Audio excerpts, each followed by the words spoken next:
Welcome to this overview of the extraordinary leader. This is, in our opinion, the most impactful workshop that a leader can take. I've done leadership development for over 30 years, and we've taken that experience and designed a leadership development experience that can really change people's lives.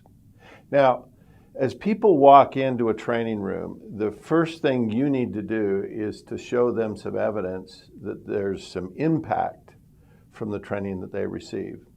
The idea behind the extraordinary leader is that leadership makes a difference, that the better you are at leadership skills, the better the results for the organization are going to be. And what we've demonstrated here, tried to demonstrate at the beginning of the workshop, is there is a relationship between leadership skills and success factors in the organization. So let me show you some data. We start the organization by demonstrating the impact of leadership. This first graph shows you leadership effectiveness and intention to leave the organization. These are results from a financial services company. Now, let me ask you a question. Have you ever worked for a really bad boss? Well, most of us have. Did you want to quit? Well, most of us did. As you look at this data here, the horizontal scale shows you leadership effectiveness from the worst leader, first to the 10th percentile, to the best leader, 91st to the 100th percentile. Now, what you see in the bars is the percentage of people that think about quitting. Worst leaders have about over 80% of their people that think about quitting. Best leaders only about 5%. There's a correlation between a leader's abilities and the capability of a person to keep great talent.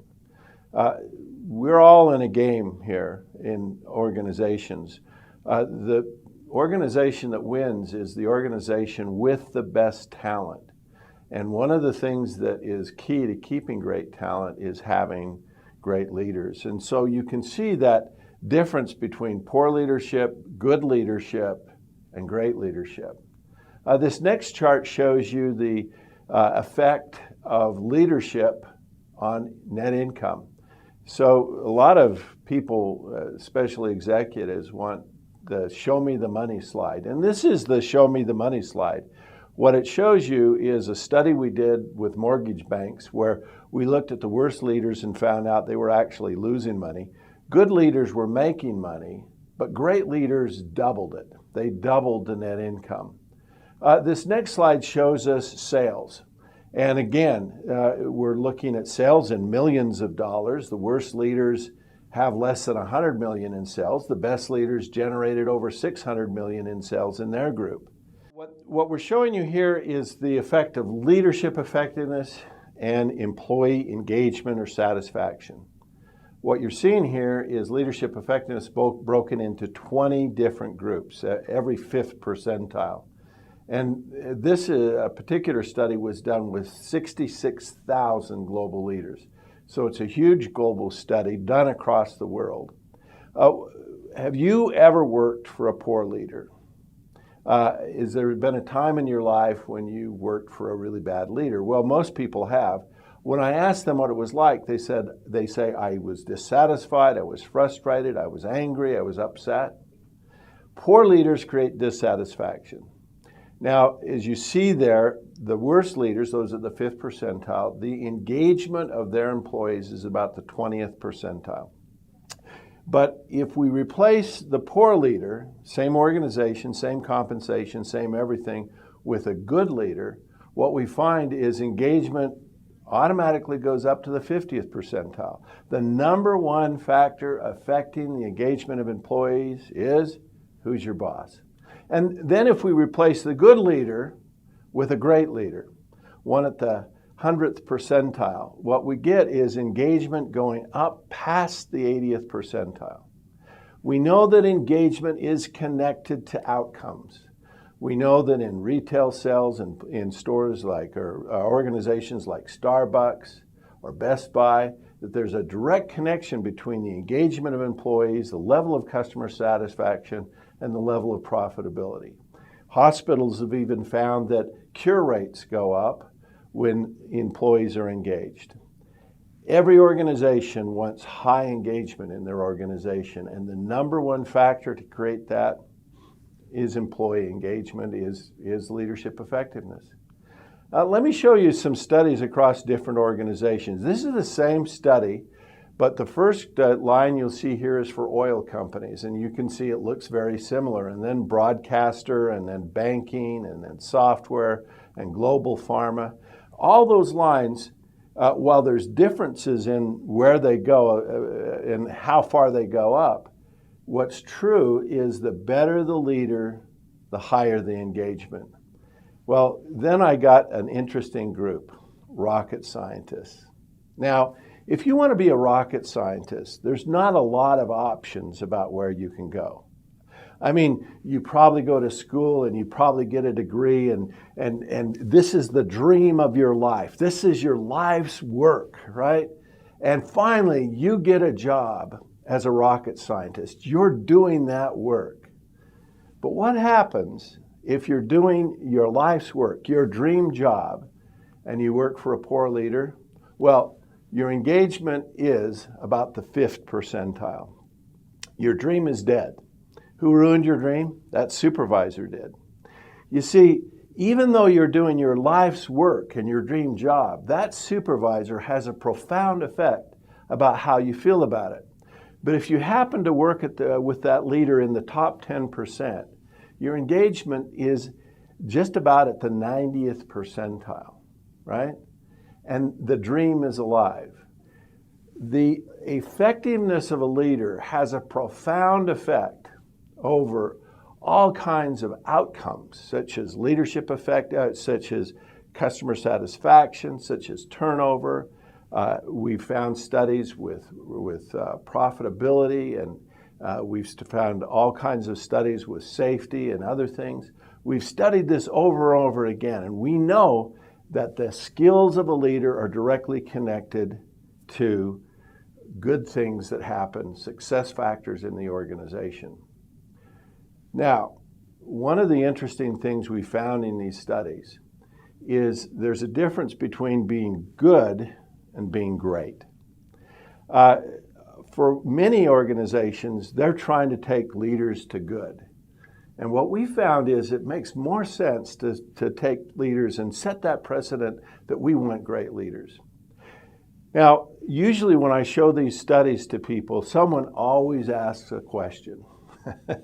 And I go, what's your question? And they say, how did you measure leadership effectiveness? How did you determine the poor leaders, the good leaders, and the great leaders? Well, in every one of these studies, the measurement of leadership effectiveness is always the same. It is this 360 data. We'd use the aggregate, and we don't use one rater, but we use 10 or 15 raters. And from that aggregate score of how people were rated by others, we can actually determine the effectiveness of that leader, and that correlates to the outcomes.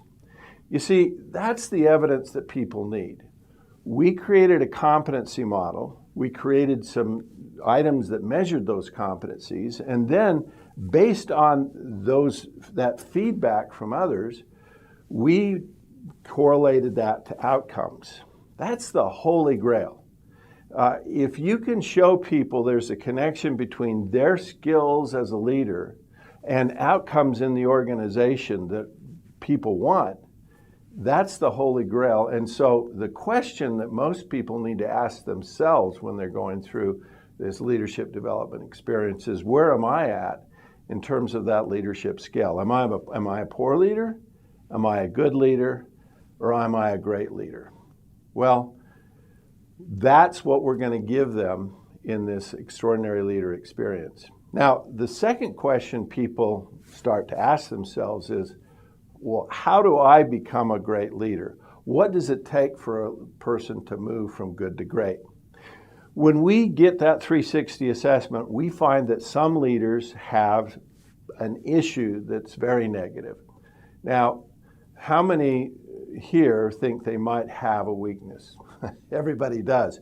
But this isn't a weakness. This is what we call a fatal flaw. We actually find that about 20, 25% of our leaders have something we call a fatal flaw. A fatal flaw has a significant negative impact on a person's effectiveness. In fact, people with fatal flaws, their average effectiveness score is the 18th percentile. So people with fatal flaws, we help them identify those flaws and we encourage them to change it. We give them some tools to change it.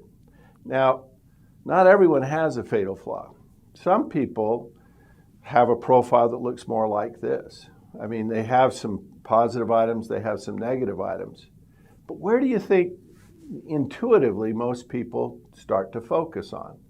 Well, they focus on the low areas. Why do they do that?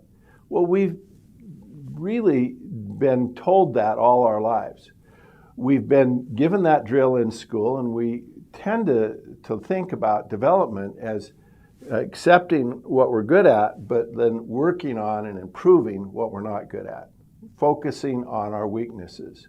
In fact, if you ask people what development or performance improvement means, it always means fixing weaknesses.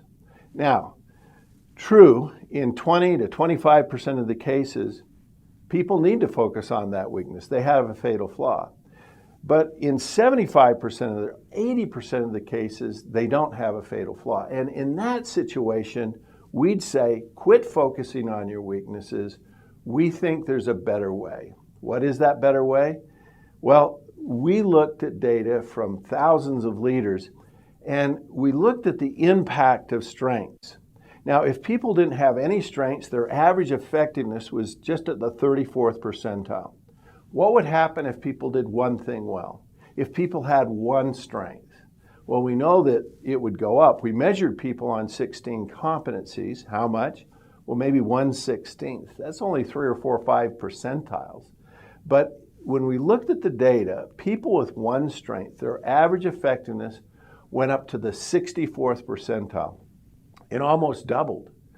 If people did one thing well, they went from the bottom third of the distribution to the top third of the distribution. And if people did three things well, if you were good at three things, your average effectiveness was at the 81st percentile. You see, we discovered that what makes leaders great is not the absence of weakness, but it's the presence of strength. It was that people did something well. And the good news here is you don't need to be perfect. Great leaders have weaknesses. They don't have fatal flaws, but they have weaknesses. They don't need to be perfect, but the question is could you be good at three things? That's the challenge we give to people in this course. Being good, being great at three things can make a difference. Now, again, what our messages in our training is, can you be a great leader? And the secret formula for how to be in the top 20% is find three skills you could be great at. Well, after we introduce these two concepts, then we give people feedback. And the feedback helps people determine how they're doing.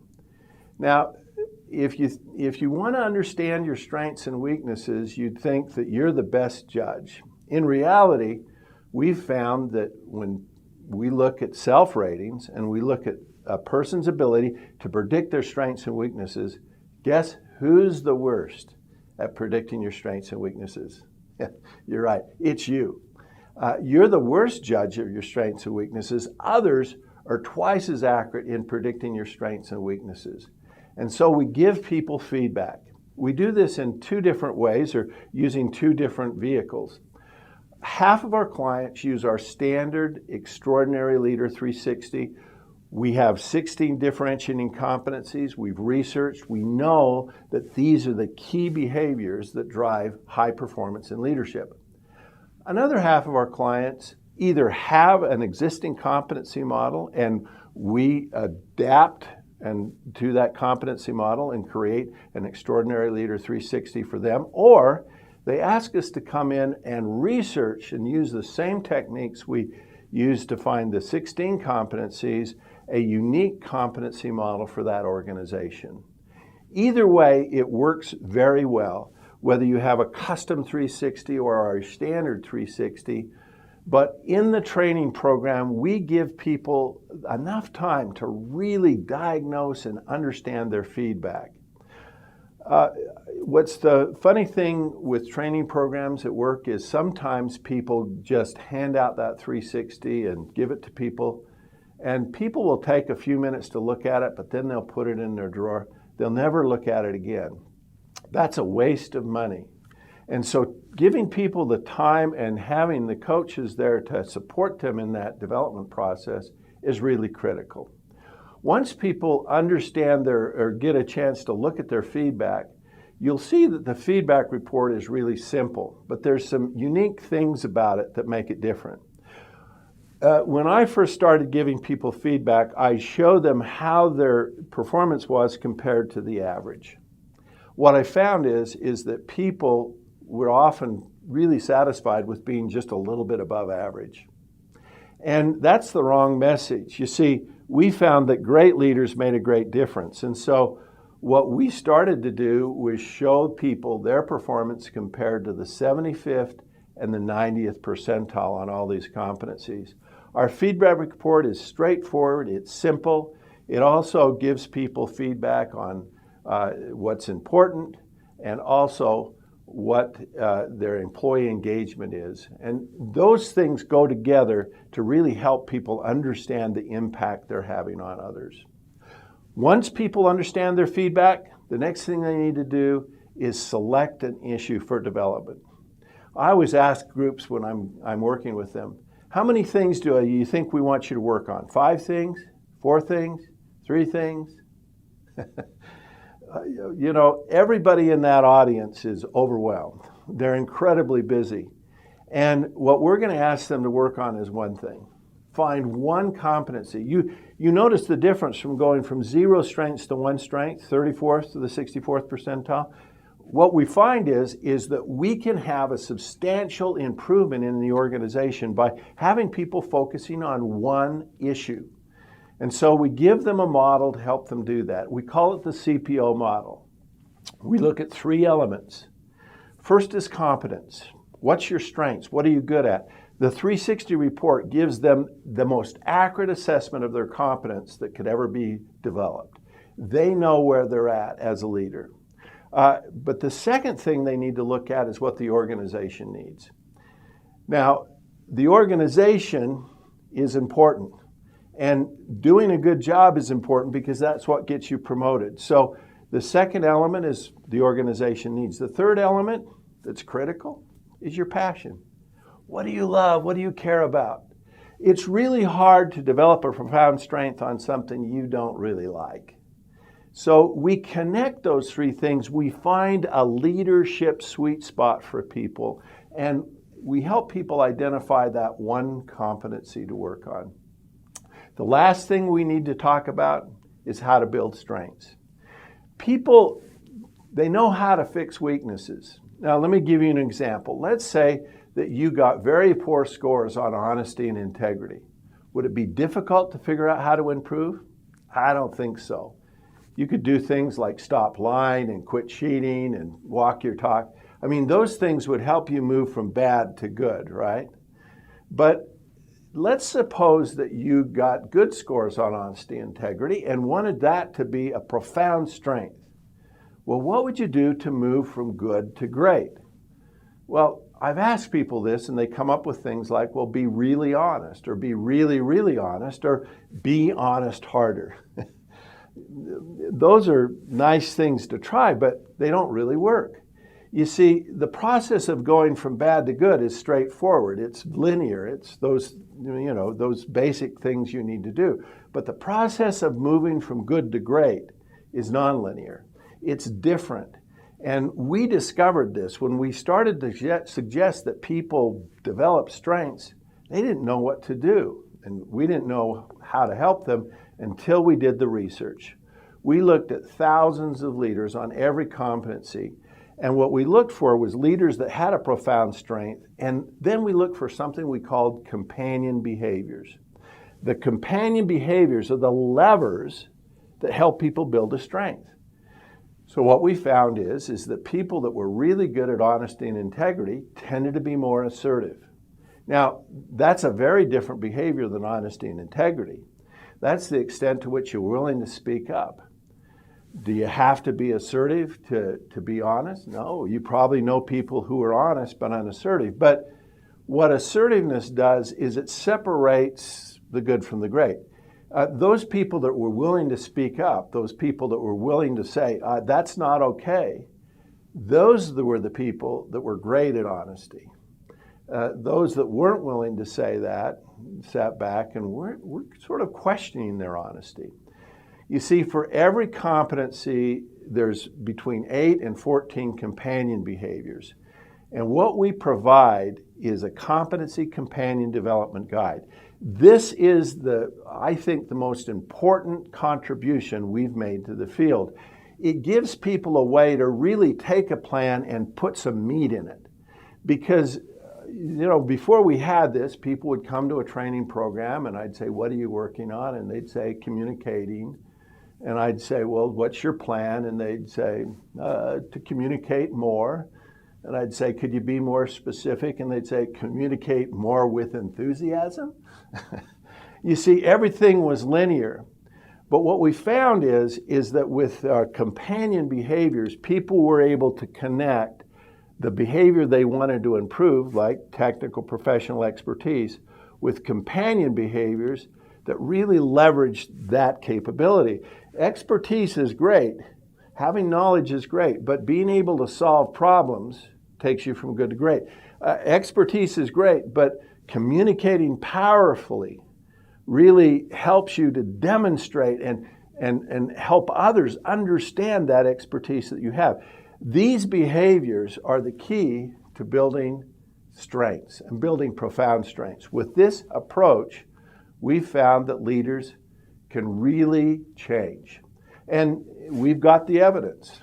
We know from our tests that in this one example here, leaders in a pre-test were at the 57th percentile. In the post-test, they moved to the 65th percentile. We know that most of those leaders made a significant positive gain, both those with fatal flaws and those with strengths that built them. So I hope this overview has been helpful for you in understanding a little bit more about the extraordinary leader. We know that if you bring this program into your company, it's going to make a huge difference, and you're going to raise the bar on leadership effectiveness. Now, my opinion about the cost of leadership effectiveness is it's free. When you think about the outcomes that you deliver, increased engagement, reduced turnover, increased customer satisfaction, increased profitability, it doesn't cost anything. Great leaders make a difference. Can you be a great leader? Can you help your organization develop great leaders? Thank you.